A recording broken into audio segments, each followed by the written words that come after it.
कश्मीर संभाग का पहला चुनाव है और कश्मीर सेंट्रल, जिसे हम श्रीनगर पार्लियामेंट्री कॉन्स्टिट्यूंसी कहते हैं, कल इसकी वोटिंग है। आज मैंने भी बहुत सारे मीडिया पे कुछ लीडर्स के बाइट्स, प्रेस कॉन्फ्रेंसेस देखी, जिसमें वो सरकार पे इल्ज़ाम लगा रहे हैं और एक दूसरे पे आरोप लगा रहे हैं कि कुछ ऐसे लोगों को, कुछ ऐसे एलिमेंट्स को अरेस्ट किया गया है जो उनके वर्कर्स हैं।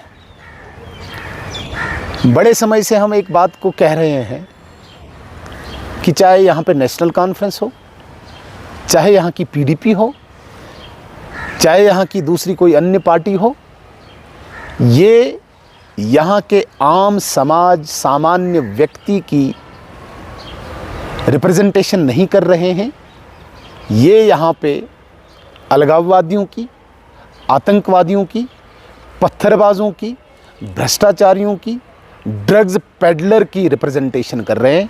और आज ये सिद्ध हो गया, जब डेमोक्रेसी पर आघात करने के लिए कुछ ऐसे तत्व गांव-गांव में जाके इलेक्शन को बाइकाट करने के लिए निकले और उन पर पुलिस ने शिकंजा कसा, तो उनके प्रतिनिधि, उनके नुमाइंदे भूखला गए। क्यों? मैं अक्सर कहता हूँ, ये जितनी भी यहाँ की पॉलिटिकल पार्टीज़ हैं, ये out of 70 lakh population of Kashmir, ये केवल 2 से 5 हज़ार लोगों की नुमाइंदगी करते हैं, जिनको इन्होंने डिफरेंट ऑर्गेनाइजेशंस में रखा है, कईयों ने हुर्रियत में रखा है, आतंकवादियों के गिरोहों में रखा है, भ्रष्टाचारियों में रखा है, पत्थरबाजों में रखा है। तो ये सारे वर्कर, जितने भी 4-5 हज़ार वर्कर इन 3 पार्टियों के हैं, ये इस प्रकार के कृत्यों में, ये इस प्रकार कार्यों में संलिप्त है। आज किसी में भी हिम्मत नहीं है जो जमहूरियत को रोके, जो जमहूरियत की एक्सपेंशन को रोके और बाइकाट को यहाँ पे बढ़ावा दे। ये किसी कीमत पे भी बर्दाश्त नहीं किया जाएगा।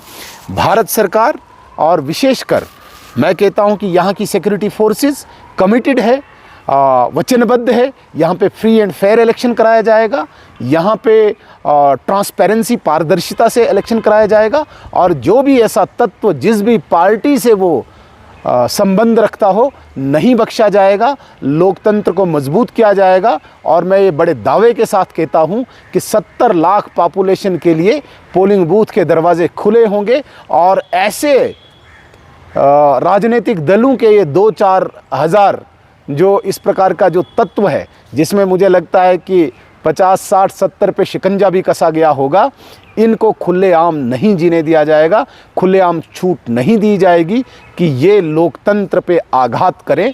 मैं सिर्फ एक बात, कश्मीर की बाशूर जितने भी यहाँ पे इंटेलेक्चुअल लोग हैं, ओपिनियन मेकर लोग हैं, जिनको लोकतंत्र पे विश्वास है, जिनको जमहूरियत पे विश्वास है, जिनको इंसानियत पे भरोसा है, जिनको मानवता पे बहुत यकीन है, ऐसे लोगों को मैं कहूँगा कि जो राष्ट्रीय एक पर्व है जिसे हम चुनाव कहते हैं, और जिस चुनाव को रोकने के लिए कुछ तत्व यहाँ पे लगे हुए हैं, उनके संरक्षण के लिए, उनकी प्रोटेक्शन के लिए कुछ राजनीतिक तत्व, कुछ राजनीतिक नेता बाहर आए हैं।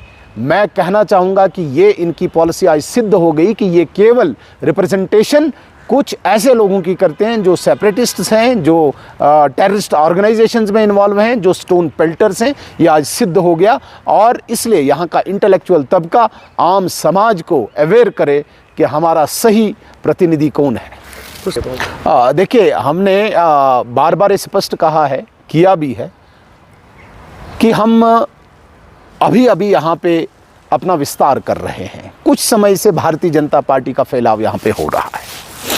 जिस प्रकार से गरीबों के लिए, जवानों के लिए, महिलाओं के लिए, बुज़ुर्गों के लिए यहाँ पे लाभकारी योजनाएं नरेंद्र मोदी जी की चल रही हैं, कश्मीर की आम जनता इस वक्त थोड़ी बहुत प्रेरित हो रही है। आदरणीय नरेंद्र मोदी जी ने फैसला किया कि लोकतंत्र में सभी भाग लें।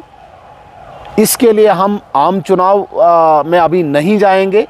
हम आने वाले दिनों में, चाहे असेंबली हो या दूसरा चुनाव हो, तब तक, जब तक कश्मीरी हमें दिल में न जगह दे, जब तक कश्मीरी का हम दिल न जीतें तब तक हम यहाँ पे उम्मीदवार नहीं उठाएंगे। सबके लिए मैदान खुला है। उमर अब्दुल्ला साहब भी, अपने अशरफ मीर साहब भी, ज़फ़र मनाज साहब भी, रोहिल्ला साहब भी, या जितने भी साहब हैं, सबके लिए मैदान खुला है। ये सब हमारे ही कैंडिडेट हैं, हमारे मतलब भाजपा के नहीं है, लोकतंत्र के कैंडिडेट है।